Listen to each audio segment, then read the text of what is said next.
Assalamualaikum warahmatullahi wabarakatuh. Okay, kita sambung tentang Zarathustra. Dalam seri lepas kita bincang tentang statistik atau perbandingan tentang bilangan penganut agama Zarathustra di Iran. Okay, kemudian terus kepada penyebaran ataupun bilangan penganut agama Zarathustra di India. Qad dakhalat al-Hind fi faktin mubakkir. Maknanya yang masuk di India ni masih lagi di peringkat awal. Maknanya di tahun-tahun awal kewujudan agama itu di India sudah ada. Jadi dia tersebar di India di peringkat awal, iaitu pada kurun yang ke-8 lah. Dia menjadi kurun yang ke-6 kan, ke-8. Wa ma'a muntasif al-qarn as-sabi' 'ashar al-milad, dan sehinggalah kepada pertengahan kurun yang ke-17 milad, markizu ma'zamuhum fi Bombay.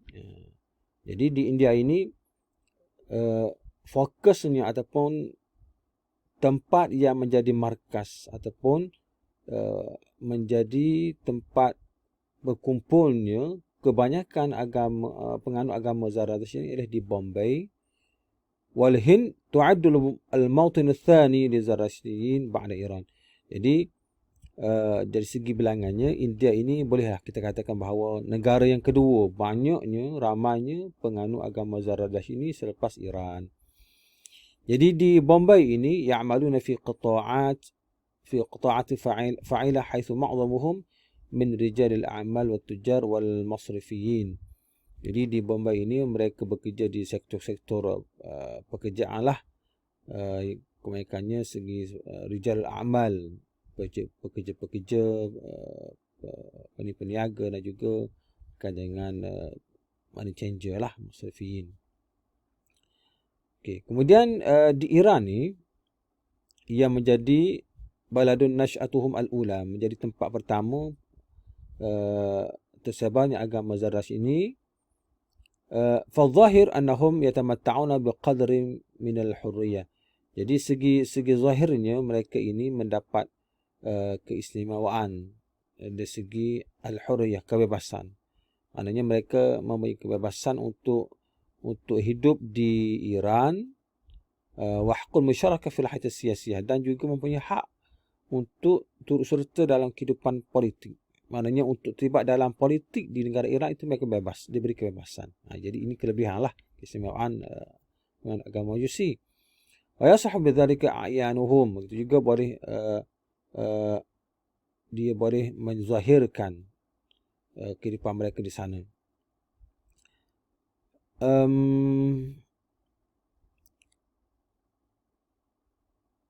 Kemudian perenggan bawah itu, amma sabab fi qillati adadihim nasabiyan fayubriruhu za'imuhum ar-ruhi as-sayyid Rustam Shahzadi.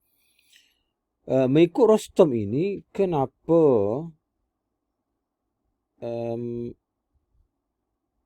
bilangan penganut mereka itu sedikit, 300,000. Kemudian di Iran kenapa sedikit? As-sabab fi dhalika huwa annana lasna kal adyan al-ukhra. Sebabnya mengikut Shahzadi ini, dia kata kerana kami ini bukan sebagaimana agama-agama lain, naqbal bintima'il akharin ila diyanatina, yang menerima orang lain, orang luar untuk menganut agama mereka. Dia tidak seperti agama lain. Macam kita lihat ramai orang ini yang masuk Islam, ada ramai manusia yang masuk agama Kristian, kemudian daripada Kristian masuk Islam, daripada Kristian masuk Hindu, daripada Islam ada yang murtad sebagainya. Dia kata agama dia ni tidak sama dengan agama-agama lain. Fadiyanatu Zarathustriyah la taqbal bindimam ay fardin akhar ilayha ma lam yakun min abawaini majusiyaini. Di mana agama Zarathustra ini mereka tidak menerima sesiapa pun untuk menganut agama Zarathustra ini selama mana kedua-dua ibu bapanya bukan orang Majusi. Bermaknanya orang yang bukan Majusi tidak boleh menganut agama Majusi. Kerana syaratnya adalah mesti kedua ibu bapa dulu mesti Majusi, barulah anak tu boleh dikatakan Majusi. Dia tidak terima. Wa hadhihi al-qaedah na'mal biha. Inilah kaedah yang mereka praktikkan. وعمل بها زعماؤنا الدينيون منذ الفتح الإسلامي لإيران قبل أكثر في 1300 عام. Jadi inilah yang dipilih oleh pemimpin-pemimpin agama kami sejak daripada pembukaan Islam di Iran dulu sehingga kepada 1300 tahun sebenarnya. Jadi kaedah ini panggil tradisi turun-temurun lah, ini dipraktikkan oleh agama mereka. Kemudian وزردشتيون الذين يعتمدون بيوت النار في عبادتهم. Jadi Zarathustra ini sebenarnya kita sebut peringkat awal dulu, dia ada rumah ibadat lah, fi buyutun nar. Rumah ibadat itu dalam ibadat mereka. Sulihu ala dhalika min qabl al-fatihin al-muslimin wa ka'annahum min ahli al-kitab. Jadi dari segi sebelum pembuka Islam lah, sebelum sampai Islam itu pada mereka wa ka'annahum min ahli kitab, mereka ini dianggap seperti ahli kitab lah. Ahli kitab ini mungkin kita kata ajaran mereka peringkat awal itu adalah bertepatan dengan agama Samawi. Ini pun kita boleh bincang balik lah sebenarnya. Dia ada pro kontra. Bila kita sebut adakah boleh kita katakan bahawa Zarathustra ataupun Gautama Buddha ataupun Confucius ataupun Guru Nanak dalam agama Sikh ini boleh kita anggap sebagai Nabi? Boleh tak kita anggap begitu? Okey. Ini kita boleh bincang balik dalam mungkin forum sebab ini Ustaz akan timbulkan persoalan ini untuk pelajar bagi pandangan. Bolehkah kita kata Gautama Buddha itu adalah Nabi? Sebab apa? Sebab ada pendapat yang mengatakan bahawa dia adalah Nabi. Kenapa? Kerana ajaran-ajaran dia itu adalah ada yang sama dengan Islam. Ajaran-ajaran dia sama dengan Islam. Jadi di situ timbulnya satu teori yang mengatakan bahawa mereka ini adalah asalnya Nabi. Sebab Nabi ini ada Nabi yang Allah tak sebut nama. Ada Nabi yang Allah tidak sebut nama dia dan Allah tak sebut di mana kaum dia. Jadi teori tersebut kata selepas dia mati barulah ajaran tersebut diubah, diseleweng daripada ajaran asal. Macam kita kata agama Confucius kan. Jadi ajaran-ajaran ni lebih kepada hubungan di antara keluarga, di antara anak dengan ayah, suami isteri dengan masyarakat. Jadi ajaran hubungan ini, kita adab-adab ini memang kita dalam Islam pun memang ada. Jadi itulah yang disebut dalam teori tersebut. Jadi oleh sebab itulah waka'anam seolah-olah mereka ini ahli kitab, kerana mungkin peringkat awal itu adalah ajaran mereka ialah bukan menyembah api, tetapi lebih kepada mungkin menyembah konsep tauhid, tetapi telah diseleweng oleh pengikut-pengikutnya selepas kematiannya. Okey. Ma'al isyarah ila annahum sannafuna ahli syabih kitab, ataupun dia lebih kepada syibih ahli kitab. Sebab mungkin kitab mereka ada kitab lah. Dari dalam kitab tersebut ada ajaran-ajaran yang kita kata boleh diterima oleh Islam sebagai satu ajaran yang baik. Wa yusalihuna wa yakuna at-ta'amul ma'ahum ka ahli al-kitab bistithna' amrayn huma annahu la tunkahu nisa'uhum wa la tu'kal dhabaihum.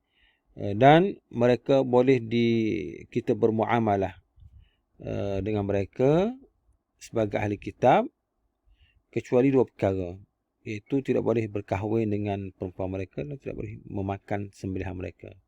Dua perkara yang panggil istisna, pengecualian. Kemudian terus kita kepada topik yang kedua, ialah akidah dan taqus 'inda Zarathustra. Akidah juga upacara keagamaan yang ada dalam agama Zarathustra. Yu'minul Zarathustriyun bi ilahain, Ahura Mazda juga Ahriman. Okey, sebagaimana yang kita sebut peringkat awal tadi, agama Majusi agama yang bersumberkan dua elemen, iaitu sumber cahaya dan juga sumber kegelapan. Jadi sumber kegelapan dan cahaya ini adalah merujuk kepada konsep akidah dia, ada kaitan hubungan dengan konsep akidah, iaitu wujudnya dua Tuhan, Ahura Mazda dan Ahriman. Jadi Ahura Mazda ini adalah ilahun nur was sama, Tuhan cahaya dan Tuhan langit. Wa annal aliha al-ukhra madhahir wa sifatul lahu. Manakala Tuhan-Tuhan yang lain adalah merupakan zahir kepada ataupun jelmaan kepada Tuhan-Tuhan Tuhan Ahura Mazda, ataupun yang bersifat dengan sifat Ahura Mazda. Wal kalimah min thalathati maqati'. Jadi Ahura Mazda ini terdiri daripada 3 suku kata, iaitu Hu, Ra, Mazda. Hu, Ra, Mazda. Yang bermaksud anal wujud al-khaliq. Aku adalah Tuhan yang wujud, akulah pencipta. Ataupun ana khaliqul kaun, akulah pencipta alam ini. Makna dia dalam bahasa ni lah, bahasa dia lah. Okey, itu Ahura Mazda. Yang kedua ialah Tuhan Ahriman, yakni makna kalimah al-khabith, makna yang buruk, makna dia, ataupun al-qawi al-khabitha, atau kekuatan yang buruk, yang jahat. Wa huwa khaliqus syarr wa masdarudz zulmah. Dia adalah pencipta kepada kejahatan dan dia adalah sumber kepada kegelapan. Jadi kedua-dua ini adalah merujuk kepada dua elemen yang mereka percaya, iaitu an-nur dan juga az-zulmah. Jadi mengikut Zarathustra, al-ilah wa sayyidul muhaimin al-hakim. Jadi Tuhan itu ataupun Ahura Mazda itu ialah Tuhan yang maha bijaksana. Ahura Mazda khaliqus samawati wal ard, pencipta langit dan bumi. Huwal awwal wal akhir, pertama dan juga akhir. Sebab itu kita kata konsep ini, konsep Tuhan ini, kita kata konsep tauhid lah. Bukan konsep, makna konsep ini kita kata sifat Tuhan yang menjadikan langit dan bumi. Huwal awwal wal akhir. Inilah yang azali, yang pertama, yang tidak berakhir, yang akhir sekali, maknanya Tuhan yang kekal. Jadi kita kata ini adalah sifat Allah. Tetapi konsep yang sebenar itu dia dah selewengkan lah. Ini konsep asalnya. Maka kita kata mempunyai persamaan dengan konsep tauhid Allah SWT. Wala yumkin an takuna lillahi alaqatu bisyarr. Maka tidak mungkin Allah itu, lillah ini kita merujuk kepada Ahura Mazda lah. Tidak mungkin Ahura Mazda itu mempunyai hubungan dengan kejahatan. Faruhu al-muqaddasah hiya allati tuqimul hayah. Dan ruhnya yang suci itu merupakan asas kepada kehidupan manusia ataupun kehidupan alam ini. Wa takhluq ar-rijal wal nisa', yang mencipta lelaki dan perempuan. Wa tu'arudu ar-ruh asy-syarirah, dan dia bertentangan dengan ruh-ruh yang jahat. Awil quwwatul mudammirah allati tattasim bin nawaya asy-syarirah, ataupun dia bertentangan dengan kekuatan jahat yang menghancurkan alam ini. Wa takabbur wal kadhib, dia juga bertentangan dengan sifat takabur, menipu. Wa 'alal bashar, maka kepada pengikut-pengikut ataupun al-bashar ini kita kata manusia lah, tapi khusus kepada pengikut agama dia, ay yakhtaru baina hataini al-quwwataini al-muta'aridataini, maka menjadi kewajipan kepada manusia, kepada pengikut mereka, untuk memilih di antara kedua-dua kekuatan yang saling bertentangan ini. Okey, itu Tuhan Ahura Mazda. Kemudian setelah ini kita terus kepada Tuhan yang kedua, iaitu Tuhan Ahriman. Wallahu a'lam.